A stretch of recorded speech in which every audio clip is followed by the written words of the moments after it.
चीज को समझें, समझ लें, पूरी चेतना से समझें, समग्र ध्यान से समझें, ठीक है। लेकिन उसका रोज रोज पाठ करने लगे रटे हुए मशीन की तरह, ये खतरनाक है।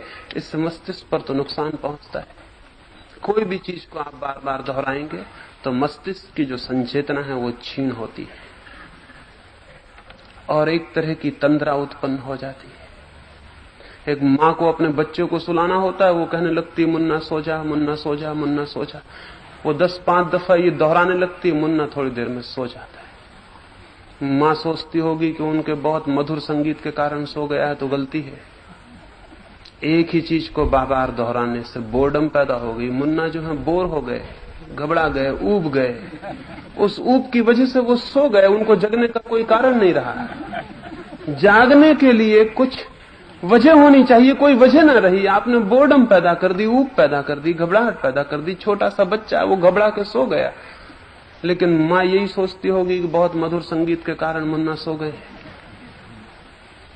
कोई भी आदमी सो सकता है। धार्मिक सभाओं में लोग सोए रहते हैं, उसका कुल कारण इतना, उन्हीं बातों को वो 1000 दफे सुन लिए हैं, इसलिए नींद आनी स्वाभाविक है। इसमें कोई का कसूर नहीं है। धार्मिक सभाओं में सोने वाले लोगों का जरा भी कसूर नहीं है। वो बातें वो बहुत दफे सुन चुके हैं, राम की कथा बहुत दफे सुन चुके हैं, अब उनको पूरी तरह पता है। एक फिल्म को आप एक दफे देखें, समझ में आता है, दूसरी दफे देखें, तीसरी दफे, 10 दफा देखें, फिर क्या होगा? आप बराबर पूरी नींद लेंगे उसी फिल्म में जिसमें आप बहुत मजे से देखे थे पहली दफा। 10वीं दफे देखने पे आप नींद लेंगे। और अगर आपको 1500 दफा एक ही फिल्म दिखाई जाए तो फिर आपको पागल खाने में भर्ती करना पड़ेगा, आपका इलाज करवाना पड़ेगा। इलाज करवाना पड़ेगा, दिमाग खराब हो जाएगा, क्योंकि मस्तिष्क इतनी ज्यादा ऊब नहीं सह सकता। तो ये जो पाठ करने की वृत्ति है कि रोज उठे हैं सुबह से और किसी किताब का पाठ किए चले जा रहे हैं, एक मुर्दा मशीन की भांति, ये खतरनाक है। ये मस्तिष्क के लिए हितकर नहीं। पढ़िए, समझिए, लेकिन ये पाठ करने की बात बिल्कुल ही हितकर नहीं है। इससे आपके मस्तिष्क की चेतना खो जाएगी। जो कौमें चीजों को दोहराने की आदी हो जाती हैं, उनके जीवन में मौलिक चिंतन का जन्म असंभव हो जाता है, ओरिजिनल थिंकिंग बंद हो जाती है। आज 2-3 हजार वर्ष से हम अपने मुल्क में कुछ भी मौलिक रूप से नहीं सोच पाए।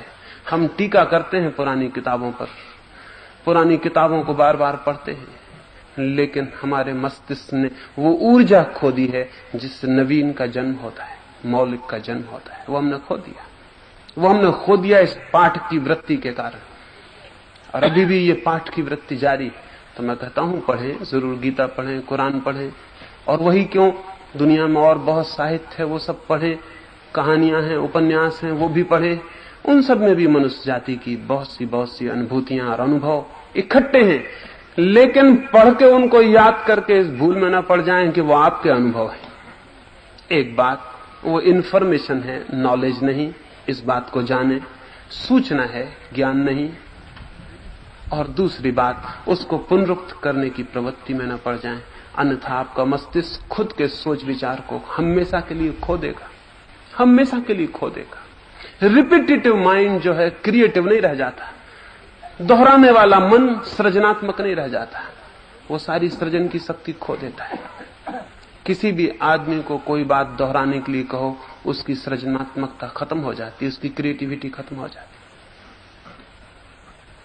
चीन में वो आदमियों को सजाएं देते थे, तो चीन के लोग बड़े होशियार हैं।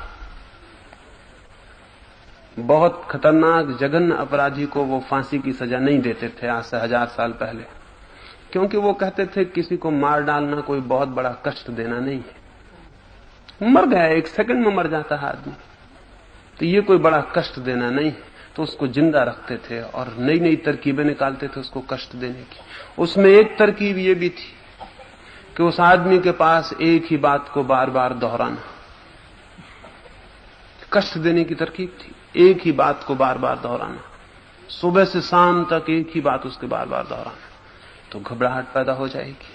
कोई भी ऐसी स्थिति पैदा करना जिसमें एक ही क्रम बार बार दोहरता जाए। उसे एक कोठरी में खड़ा कर देते थे, ऊपर से छेद कर देते थे, उस छेद में से पानी टपकाते थे उसकी कोठरी में, टप टप टप। अब ये मोनोटोनस 24 घंटे टप टप उसकी खोपड़ी पे होता रहता था। 3-4 दिन में आदमी पागल हो जाता था, चिल्लाने लगता था, हाथ पैर ठोकने लगता था, दीवार से सिर फोड़ने लगता था कि ये क्या कर रहे हैं, क्योंकि वो टप टप जारी है 24 घंटे। राम राम राम राम जैसा जपते हैं वैसे टप टप टप टप जारी है। वो सिर को खोखला कर देगा, वो मस्तिष्क को छीन कर देगा, वो मस्तिष्क की सारी सोचने की क्षमता छीन कर देगा, वो मस्तिष्क को जड़ कर देगा। और जितना मस्तिष्क जड़ हो जाएगा उतना ही आपको लगेगा बड़ी शांति है। जैसे मरघट पे शांति होती है वैसी शांति लगेगी, क्योंकि बोध चाहिए अशांत होने के लिए भी, चिंतित होने के लिए भी मस्तिष्क चाहिए, अशांत होने के लिए भी मस्तिष्क चाहिए। अगर जड़ हो जाए मन तो न चिंतित होता न अशांत। लेकिन जड़ता कोई शांति नहीं है, जड़ता तो मृत्यु है। तो ये पाठ, पुनरुक्ति, एक एक जाप, ये सारे रिपीटेटिव है, ये सब पुनर्वृत्तात्मक है, दोहराने वाली प्रक्रियाएं हैं। इनसे मस्तिष्क का कोई विकास नहीं होता और न चेतना जागती है और न नए आरोहण करती है और न जीवन के नए शिखरों को जानने में समर्थ होती है, बस जड़ हो जाती है। जड़ता अगर शांति हो तो ये सब उपयोग किए जा सकते हैं।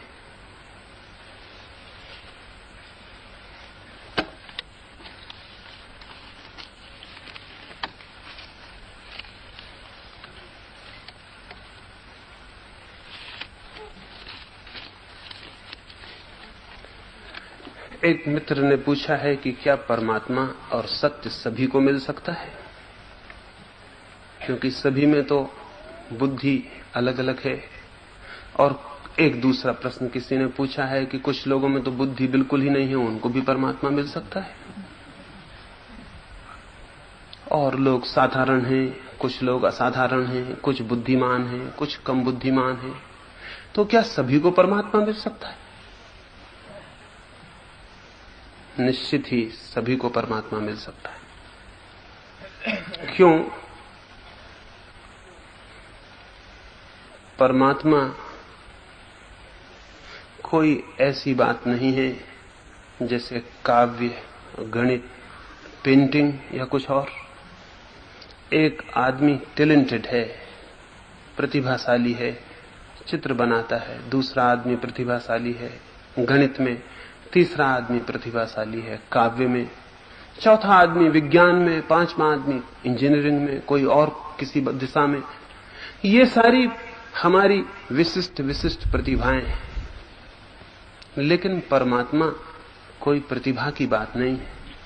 परमात्मा तो वैसा है हमारा स्वरूप, जैसे हम सब श्वास लेते हैं और कोई ये नहीं कहता कि क्या सभी लोगों को श्वास लेना संभव है।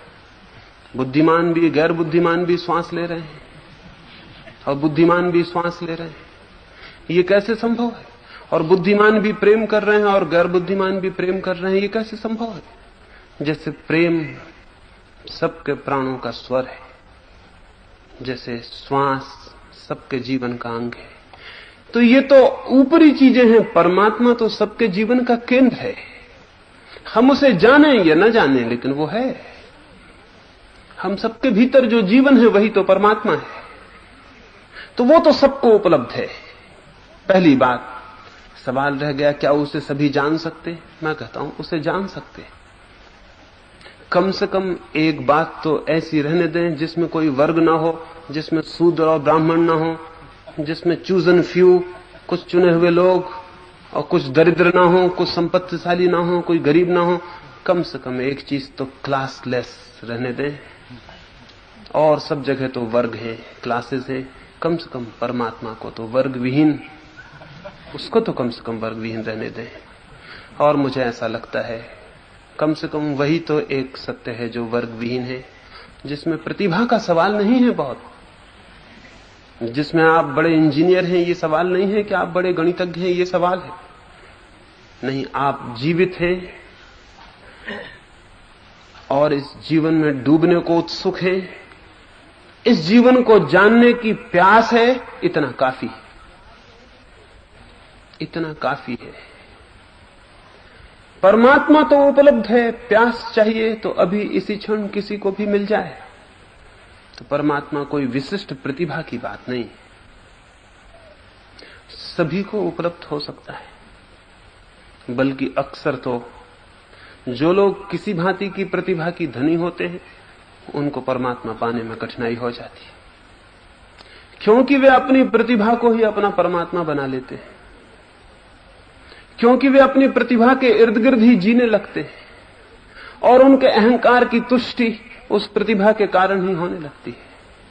इसलिए अक्सर उनकी तो प्यास ही जीवन के मूल को खोजने की नहीं हो पाती, या होती भी है तो बहुत धीमी हो पाती है। परमात्मा कोई विशिष्ट दिशा नहीं है, जीवन का आधार है। कोई विशिष्ट डायरेक्शन नहीं है, समस्त जीवन का आधार है। हम सब उसमें खड़े हैं। छोटी मछलियां हैं सागर में और बड़ी मछलियां हैं, और बीमार और स्वस्थ, और हो सकता है बुद्धिमान मछलियां होंगी और इडियट मछलियां होंगी। सब तरह की मछलियां हैं, लेकिन सब सागर में हैं। सब उस सागर के पानी में जी रही हैं और सब उस सागर के पानी में जीने के अधिकारी हैं।